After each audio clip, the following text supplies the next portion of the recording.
À la une de l'actualité, une marche silencieuse des enseignants du Burkina pour exiger la mise en œuvre du protocole d'accord signé entre le gouvernement et la coordination des syndicats de l'éducation. Le fameux accord signé en 2018 piétine toujours à plusieurs niveaux.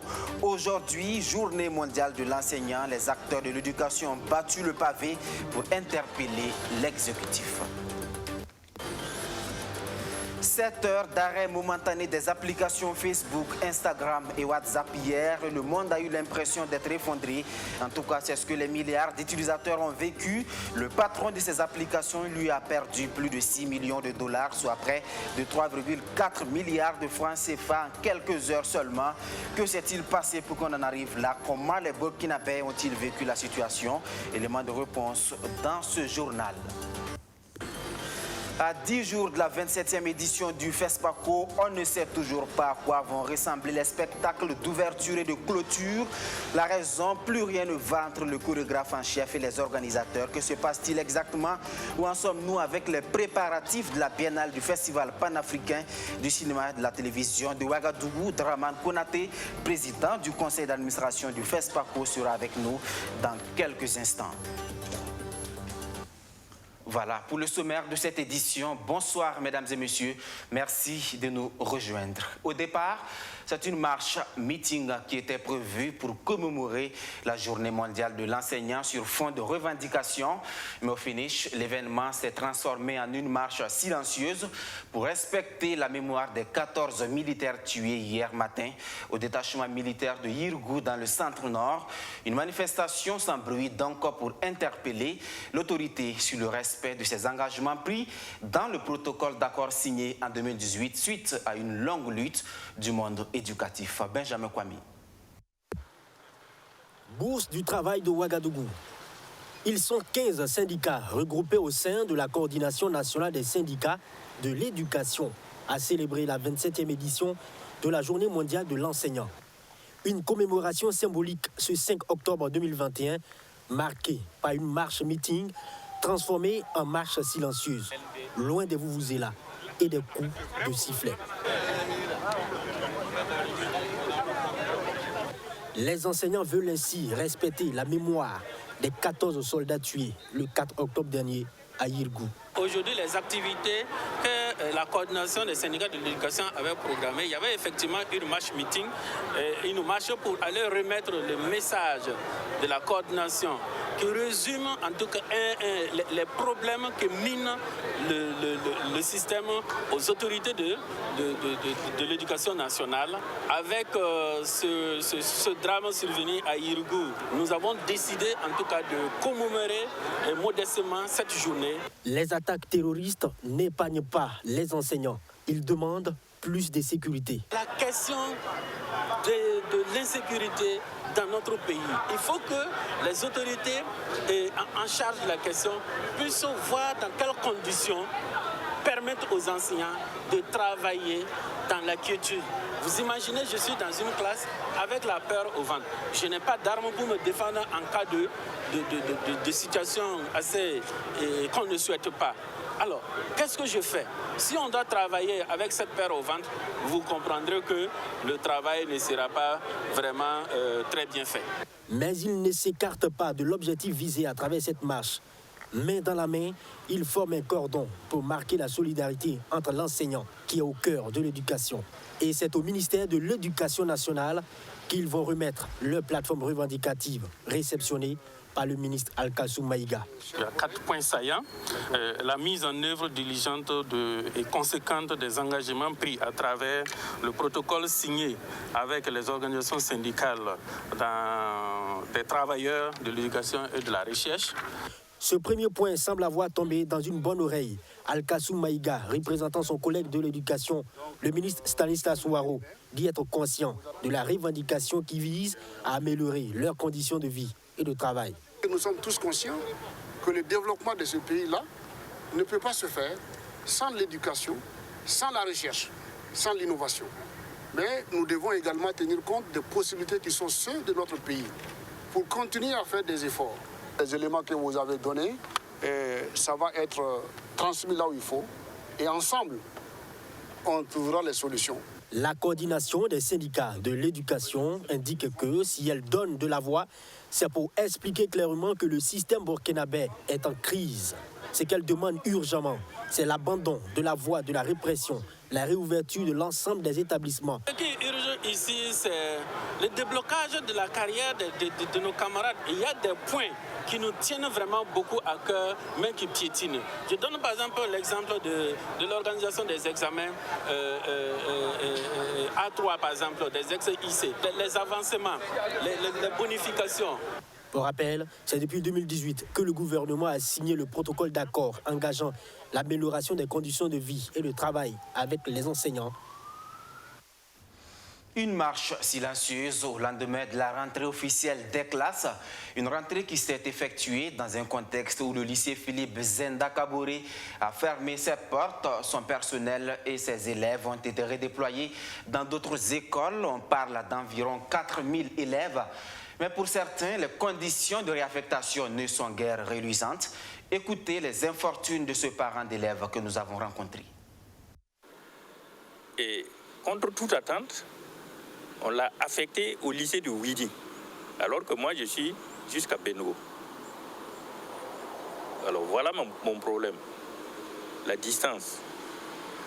La distance va induire des dépenses supplémentaires, alors que j'ai déjà un enfant dans le privé, au lycée Saint-Viateur, où je paie 140 000 francs.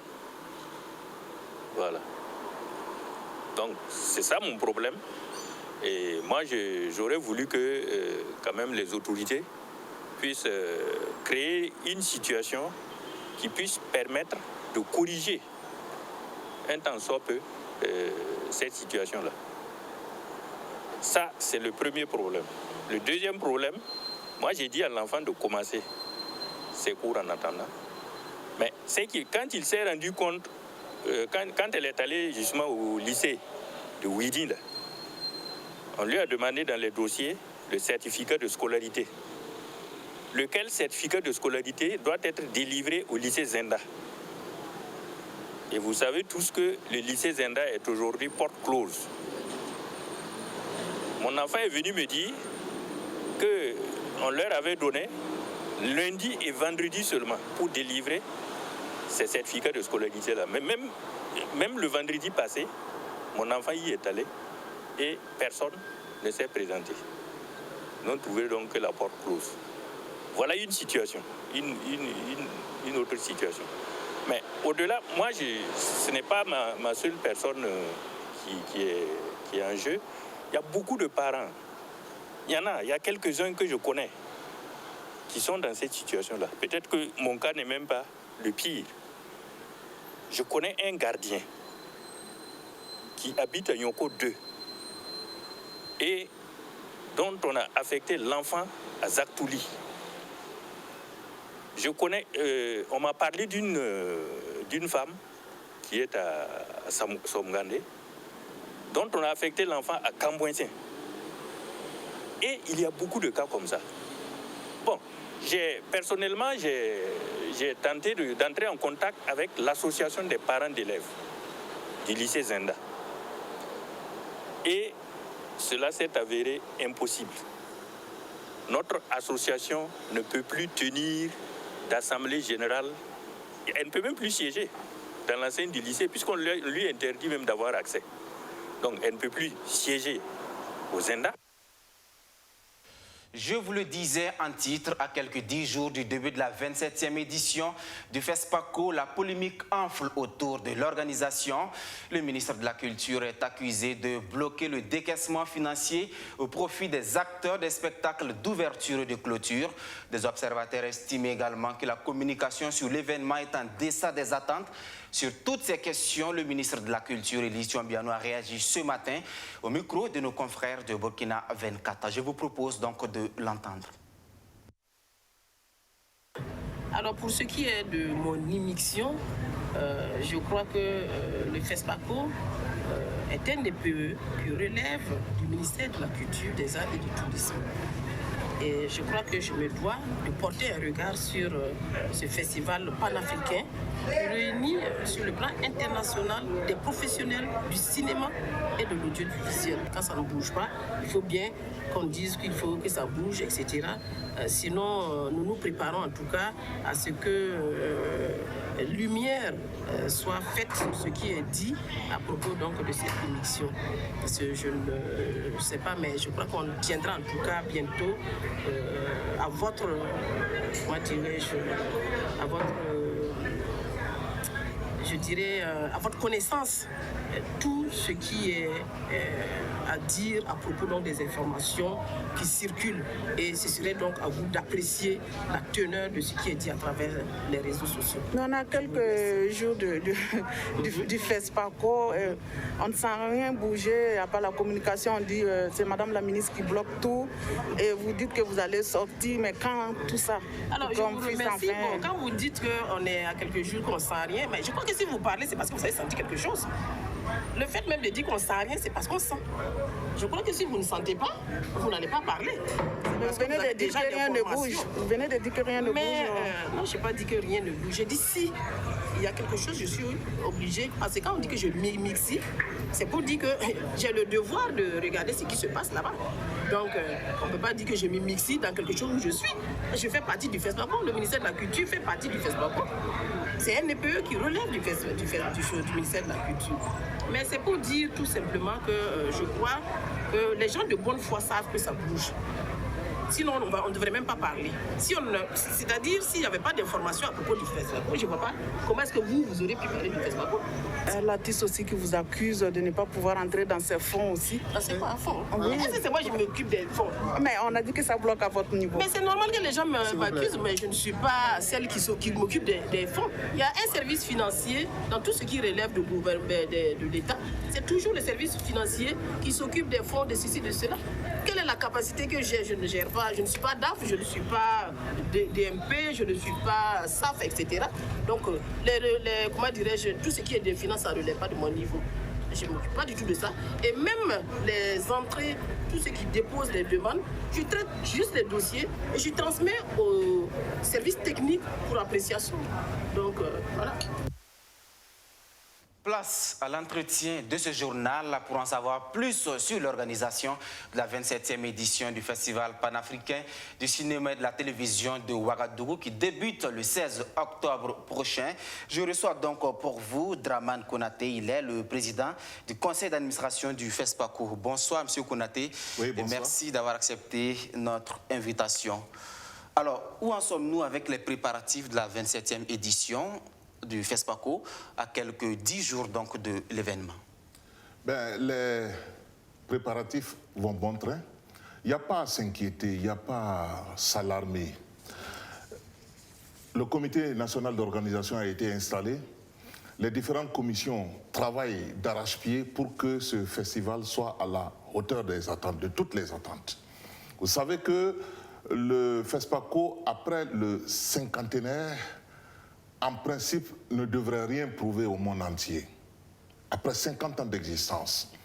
Mais il se trouve que, à nouveau contexte, naturellement, des perspectives s'offrent à nous. C'est la raison pour laquelle le FESPACO, qui revient sous un nouveau format, devrait s'adapter au contexte actuel. Quand je dis le contexte actuel, le contexte sécuritaire, le contexte sanitaire. Mais aussi, le FESPACO devrait davantage s'ouvrir aux professionnels, parce que c'est la fête du cinéma avant tout.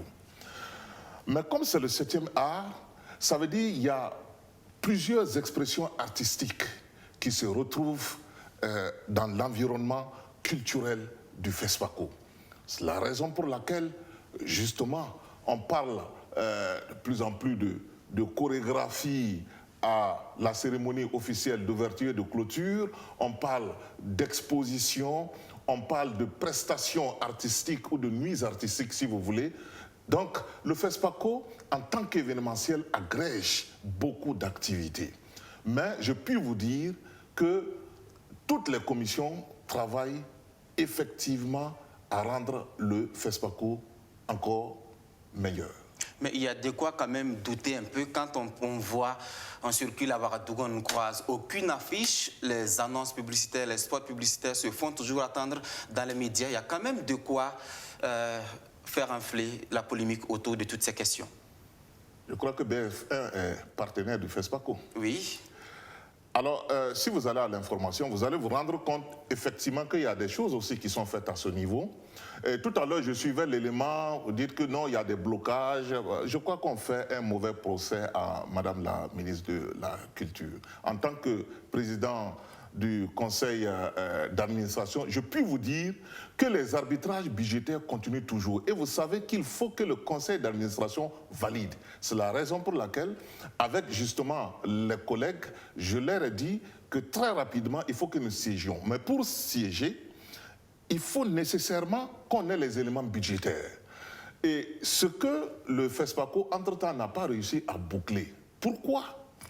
Parce que la première subvention de l'État à l'endroit du FESPACO a été utilisée en réalité pour payer les dettes de 2019. C'est ce qu'on ne dit pas au grand public. Mais nous sommes obligés, comme on a l'habitude de dire, le linge sale se lave en famille. Mais est-ce que c'est à 10 jours de l'événement qu'on doit parler de toutes ces questions? Non. En principe, le chorégraphe Serge Aimé Coulibaly, chargé d'assurer le spectacle d'ouverture et de clôture, à 10 jours, on ne devrait plus être là, tituber autour de ces questions. Non. Jusqu'à hier soir, il estimait qu'il ne savait plus s'il devait continuer ses répétitions ou s'il devait continuer de se préparer. Tout est rentré dans l'ordre. Je puis vous dire que j'ai, avec le vice-président, le premier vice-président qui est le directeur de cabinet, nous avons rencontré Serge Aimé Coulibaly. Mais on dit que la plus belle femme au monde ne peut donner que ce qu'elle a. Les prétentions de Serge Coulibaly étaient telles que la subvention versée par l'État ne pouvait pas supporter. Quelles sont ces prétentions?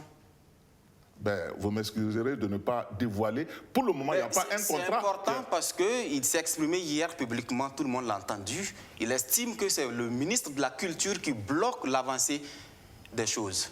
Bien. Donc c'est important qu'on le sache. Si lui-même l'a dit,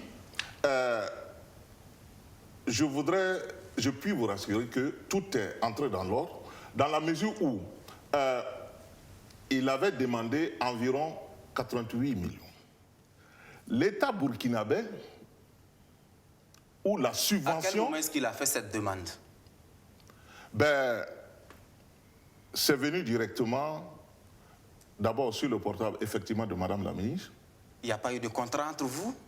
Non. En tant que PCA, je puis le dire devant l'opinion publique nationale et internationale, pour ceux qui suivent ou suivent à l'international, que je n'ai pas vu passer de contrat avec Serge Aimé Coulibaly. Est-ce n'est pas la preuve qu'il y a un peu d'amateurisme quelque part? Non, point d'amateurisme. 27e édition du FESPACO. Point d'amateurisme. Un contrat de beaucoup de millions sans contrat. Oui, c'est un NEPA, un établissement public de l'État. On ne peut, j'allais dire, contourner la personne responsable des marchés. Voyez comment les EPA fonctionnent pour aller ficeler un contrat. On ne peut contourner le DAF pour aller ficeler un contrat. Et le contrat, c'est l'agent comptable qui paye. Et pour que tout ça soit fait, il faut que ça passe en conseil d'administration. C'est comme ça, on a voté les lois du pays. Si on veut, je puis vous dire que nous avons reçu l'ASE, qui a dit désormais, ne faites plus les choses comme avant. Ne dites pas que c'est de l'amateurisme, dans la mesure où l'ASE, justement, a remis en cause ce qui se passait avant.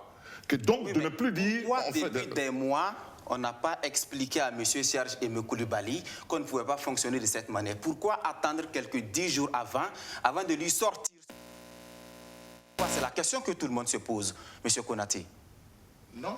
Parce que depuis 4 ou 5 mois, il travaille d'arrache-pied. Il fait venir des artistes d'ailleurs. Il siège, il dit avoir dépensé une quinzaine de millions.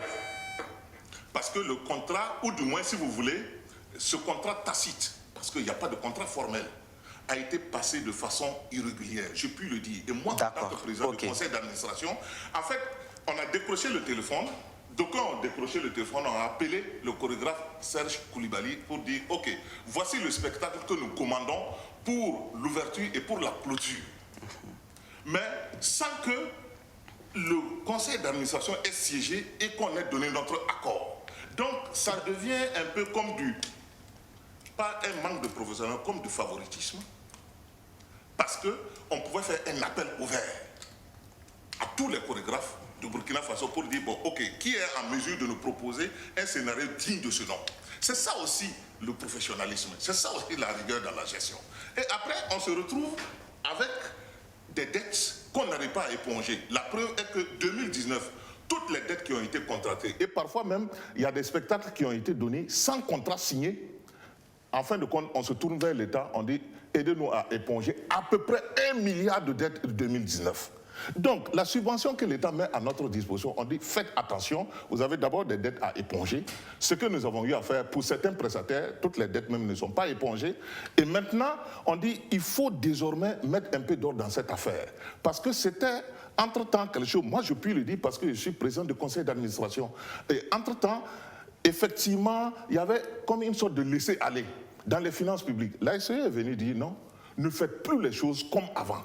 Il faut suivre, il faut passer les marchés dans les règles de l'art. Maintenant, si ce sont des appels, parce qu'il y a des appels aussi restreints, voilà, comme aussi des appels ouverts. Passé quand et le contrat a été passé avec M. Koulibaly quand? Il n'y a pas de contrat jusqu'à l'heure. Il y a un contrat verbal parce qu'il a été appelé.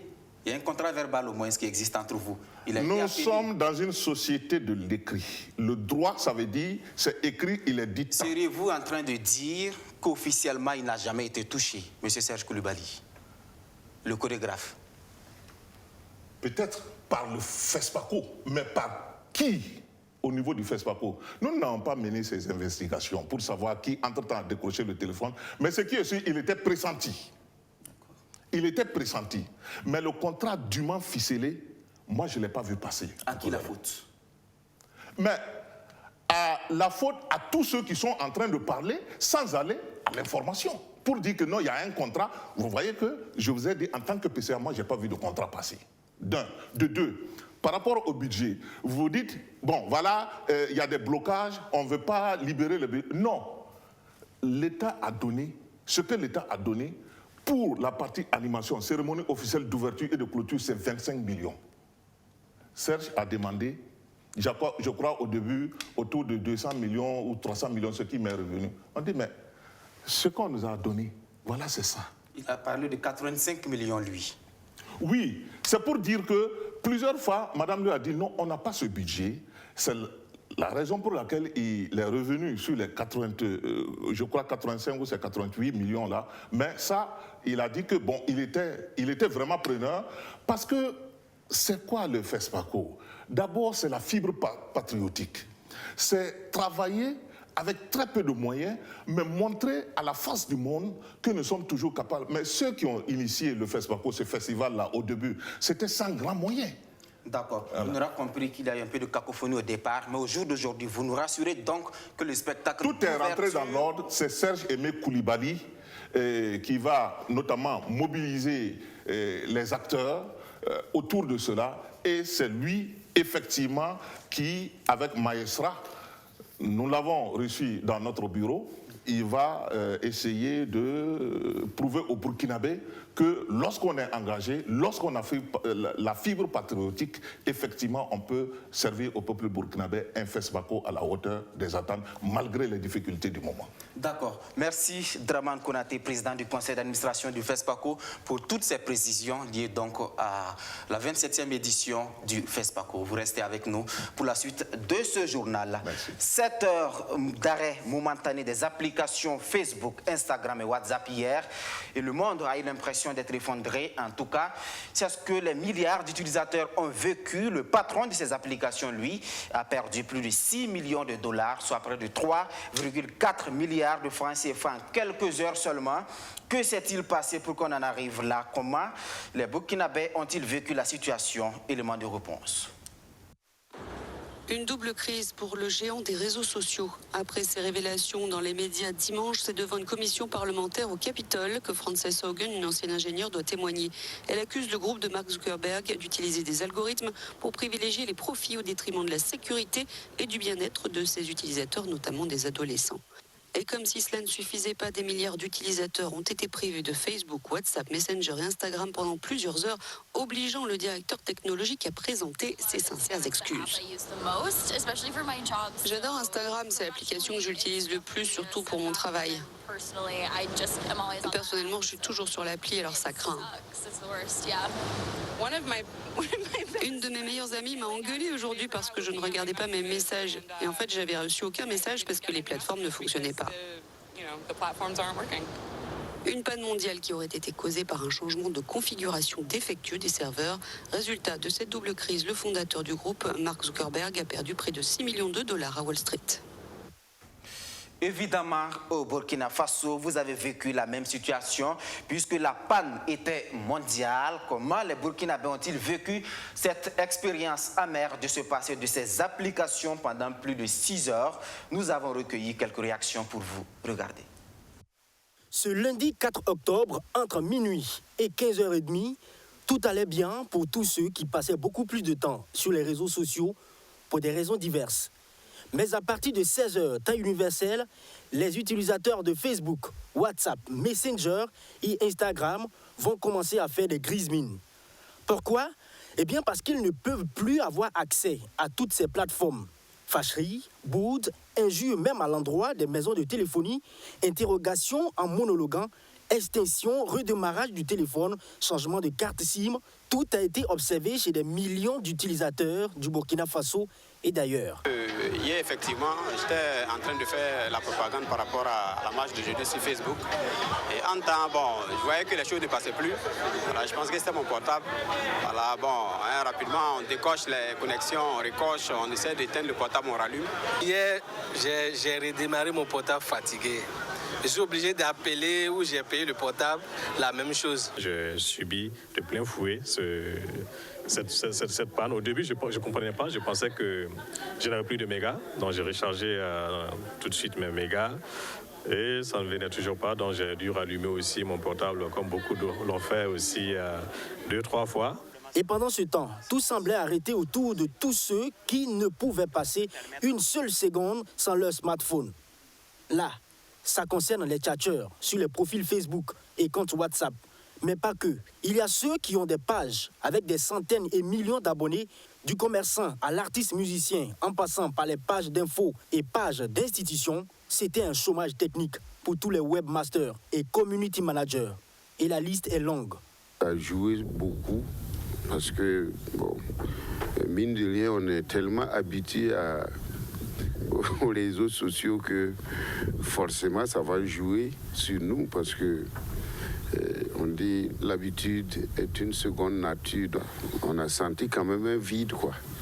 Quand il y a des perturbations, là on n'arrive plus à tenir. On est devenu tellement accro que c'est vraiment compliqué. Voilà. Créé au début pour permettre aux amis de rester en contact, même étant éloignés les uns des autres, les réseaux sociaux du géant Mark Zuckerberg sont devenus un village planétaire, le lieu de toutes les attractions, rendant dépendants des millions de Burkinabés, au point où, après près de 7 heures d'attente, due à une panne mondiale, apprend-on, certains se croyaient délivrés d'un mal, déclarent ces utilisateurs. Pour notre part, ce n'est pas mauvais en soi de s'ouvrir au monde et même de faire des business en étant sur des plateformes. Mais il faut savoir qu'au Burkina Faso, il y a des milliers de jeunes développeurs qui ont aussi créé des plateformes de rencontres, mais qui peinent à être exploitées. Il appartient aux décideurs et politiques de repenser cette méthode afin d'amener les nationaux à consommer ces initiatives comme l'ont fait la Chine, la Russie ou la Corée du Sud qui n'exploitent que leur propre réseau. Cela limiterait la dépendance avec ces réseaux sociaux. C'est aussi le souhait de ces citoyens que nous avons rencontrés. Après le processus de fusion déjà enclenché avec le MPS, l'Union UPS de Maître Benewende Sankara veut désormais ratisser large. Le parti sankariste veut fédérer tous les partis se réclamant de l'idéologie du père de la Révolution d'août 1983. Les réflexions sur la réalisation de cette ambition ont déjà débuté. 5 partis d'obédience sankariste étaient en assemblée générale à Bobo-Dioulasso pour présenter le projet à leur base. Mariam Séré, Soto Justin Dabiri. Les premiers responsables des partis progressistes sankaristes échangent avec leurs responsables des structures de base. Une assemblée générale pour permettre aux structures de base de comprendre davantage le processus de fusion déjà enclenché par les partis progressistes sankaristes. Nous avons fait venir des gens des départements qui également, au niveau des départements, vont se réunir avec les différents partis qui existent sur le terrain. Ils vont également se réunir. Donc, en tout cas, nous pensons que les échanges que nous allons avoir avec la délégation venue de Ouagadougou vont permettre plutôt d'éclairer les lanternes des gens, parce que beaucoup de gens ont vu des conventions qui ont été signées à partir de Ouagadougou et se demandaient comment ça se passe.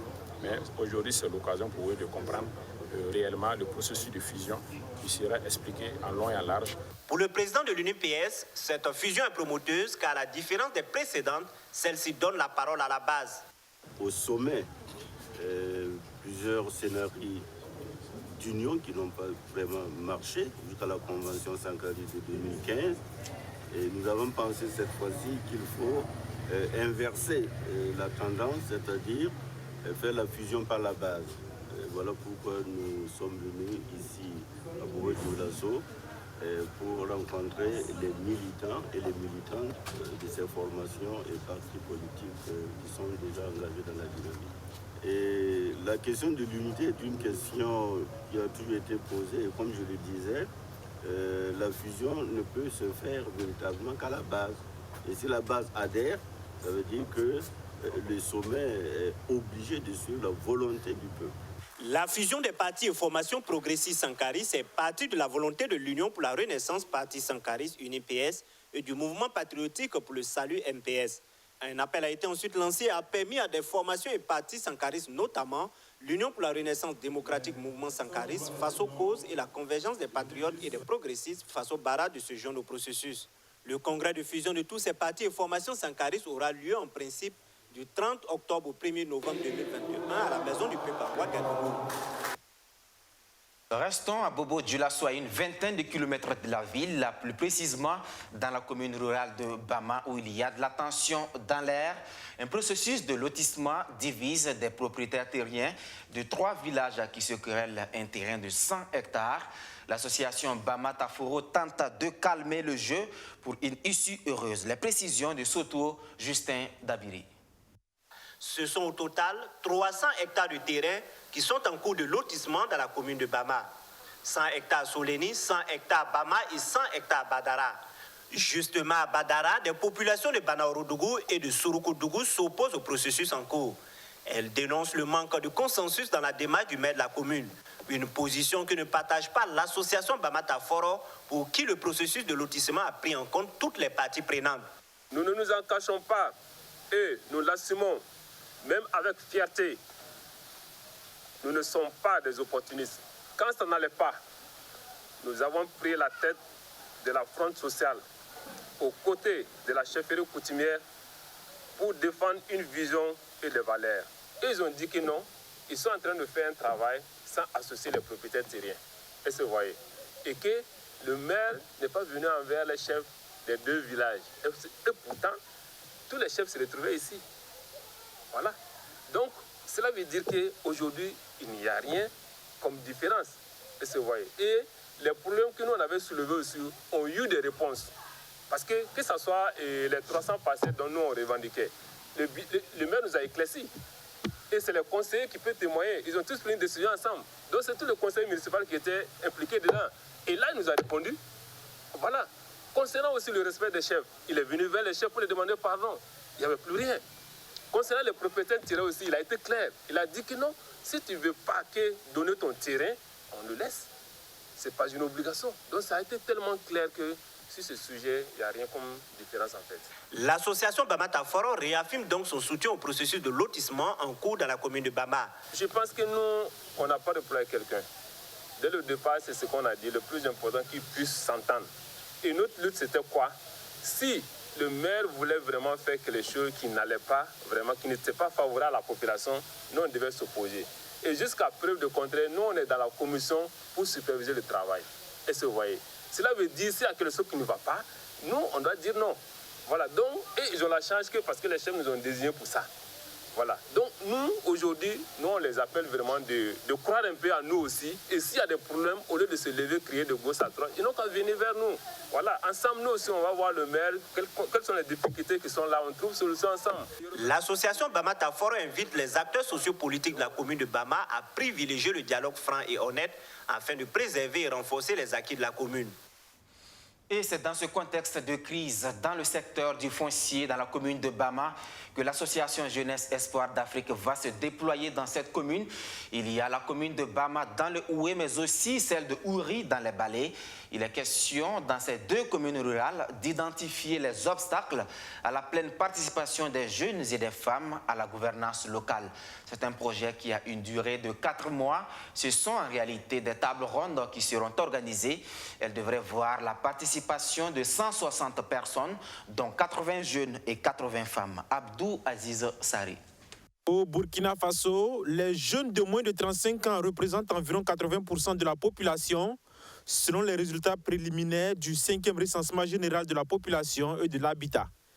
Mais en dépit de leur nombre élevé, ils sont moins représentés dans les instances de décision et participent très peu à la gestion de la cité, ce qui empiète sur le développement des collectivités territoriales, selon le directeur de cabinet du ministre en charge des infrastructures. Si les jeunes ne sont pas impliqués au niveau des prises de décision au niveau local, il sera difficile pour l'autorité, en réalité, de pouvoir faire grand-chose. Voilà, parce que les jeunes, on a besoin de ces jeunes-là, que ce soit au niveau sanitaire, que ce soit au niveau des activités génératrices de revenus pour les femmes. Si elles ne sont pas impliquées dans les activités de tissage, dans les activités même agricoles au niveau local, ce sera difficile qu'au niveau local, le développement puisse aller à l'avance. C'est pour contribuer à changer la donne que l'association Jeunesse Espoir d'Afrique a initié le projet Améliorer la participation des jeunes et des femmes à la gouvernance locale. Objectif, identifier les obstacles à la pleine participation des jeunes à la gouvernance locale au Burkina Faso en vue d'apporter réponse. Il faudrait dire que le projet est réparti en deux phases. Ça veut dire la première phase, il s'agit d'organiser des tables rondes. Mais ces tables rondes, les discussions sont basées sur le plan communal de développement. Donc ça veut dire que nous, notre rôle, c'est de pouvoir recenser les difficultés. Ça veut dire ce qui empêche ou les entraves à la pleine participation de ces jeunes et de ces femmes à la gouvernance locale. Et nous allons les codifier dans un rapport, remettre à l'autorité. Le projet concerne 2 municipalités, la commune rurale de Bama dans la province du Oué et la commune de Ouri dans les Balais. Un grand merci aux initiateurs parce que c'est de très bonnes initiatives. Nous remercions en tout cas l'initiateur pour tous ceux qui l'accompagnent, c'est-à-dire les partenaires financiers et techniques pour le développement. Ils ont notre encouragement et notre appui et nous souhaitons en tout cas que ces activités se perpétuent pour l'avenir de notre commune. Le projet Améliorer la participation des jeunes et des femmes à la gouvernance locale est financé à plus de 12 millions de francs CFA par l'USAID avec l'assistance technique de National Democratic Institute. Il a une durée de 4 mois.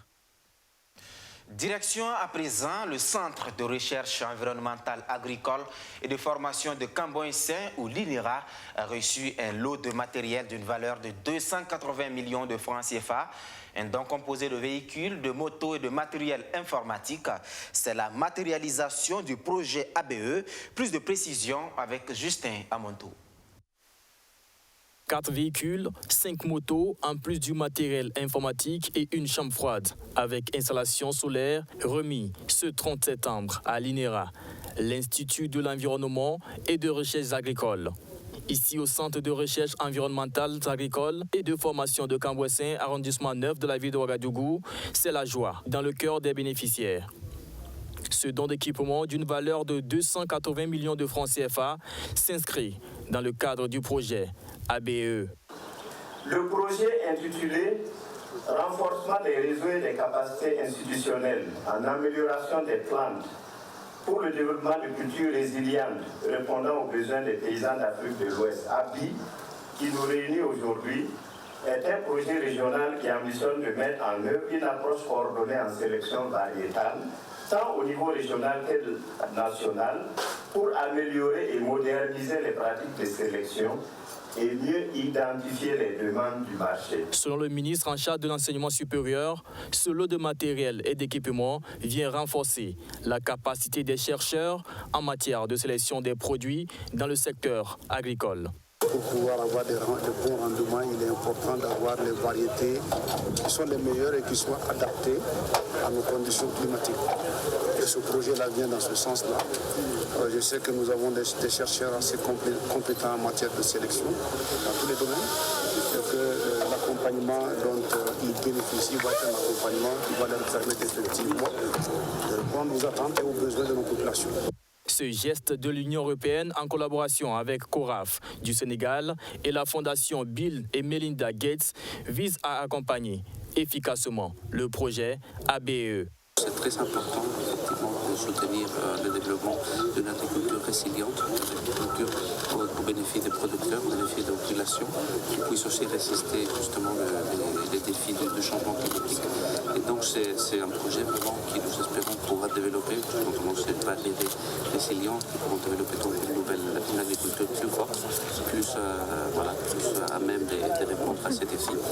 Les équipements informatiques permettront aussi de mieux centraliser le partage de l'information. Aujourd'hui, l'information se partage par la voie des moyens électroniques et nos chercheurs seront donc connectés au reste du monde en temps réel.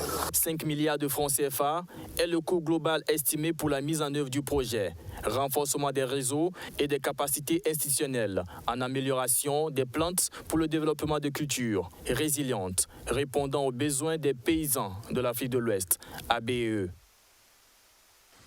Ils sont issus de familles modestes et sont pris en charge depuis leur bas âge grâce au Centre de développement pour enfants des églises partenaires de Compassion Internationale Burkina Faso. Ils sont au total 88 jeunes qui effectuent aujourd'hui leur sortie de promotion après plus d'une dizaine d'années passées dans ces centres de formation. Ils sont désormais aptes et c'est dans l'allégresse que cette sortie s'est effectuée. Justin Amonto. C'est un jour de joie pour ces 88 jeunes bénéficiaires des centres de développement pour enfants CDE des églises partenaires de Compassion Internationale Burkina Faso, une organisation caritative. Ce 30 septembre, c'est la sortie planifiée de la 4e promotion organisée par le cluster Excellence. La promotion est baptisée les Sentinelles. Issus de familles modestes, ces jeunes ont été pris en charge dans plusieurs domaines. La plupart depuis le bas âge au sein des CDE. Nous avons reçu des accompagnements et des suivis, des encadrements pour toutes les classes, pour tous les niveaux, même à l'université. Nous avons bénéficié de conseils, nous avons reçu des formations professionnelles et rien que la semaine passée, nous nous sommes entretenus avec le parrain de la cérémonie qui nous a parlé d'entrepreneuriat. La sortie de ces jeunes est un événement important au regard du fait qu'ils ont bénéficié d'un accompagnement depuis leur bas âge. Et aujourd'hui, à 22 ans, ces jeunes sont outillés pour sortir et poursuivre leur carrière. La poursuite des carrières de ces jeunes sans distinction de religion est pour les responsables des centres de développement pour enfants le défi de chaque jour. Dans les CDE, ces jeunes sont sensibilisés sur le bon comportement, le respect d'autrui, de la nation et de Dieu. Chose importante pour les CDE. Ils ont passé près de 17 ans, entre 15 et 17 ans dans le CDE, où on s'est occupé de leur scolarité. On s'est assuré, pour nous c'est un point d'honneur, nous et nos partenaires les églises, un point d'honneur de maintenir l'enfant à l'école, de le pousser, d'investir au maximum pour qu'il puisse réussir à l'école. Il est temps de remercier les organisateurs, notamment Compassion et les églises partenaires, qui ont pris ces enfants, qui les ont accompagnés et qui sont issus de milieux modestes. Et à les voir aujourd'hui motivés et avec l'éducation, l'enseignement qu'ils ont reçu et la formation qu'ils ont reçue, c'est vraiment important de le souligner et de leur dire qu'ils ont fait le bon choix et de leur dire qu'il faut qu'ils entreprennent pour réussir dans leur vie. Ces jeunes viennent d'une dizaine d'églises évangéliques du cluster Excellence, partenaire de Compassion Internationale Burkina Faso. C'est ici que prend fin ce journal. Merci de votre attention partout où vous nous suivez et plus précisément depuis le Gabon. À demain pour d'autres actualités. Bonsoir.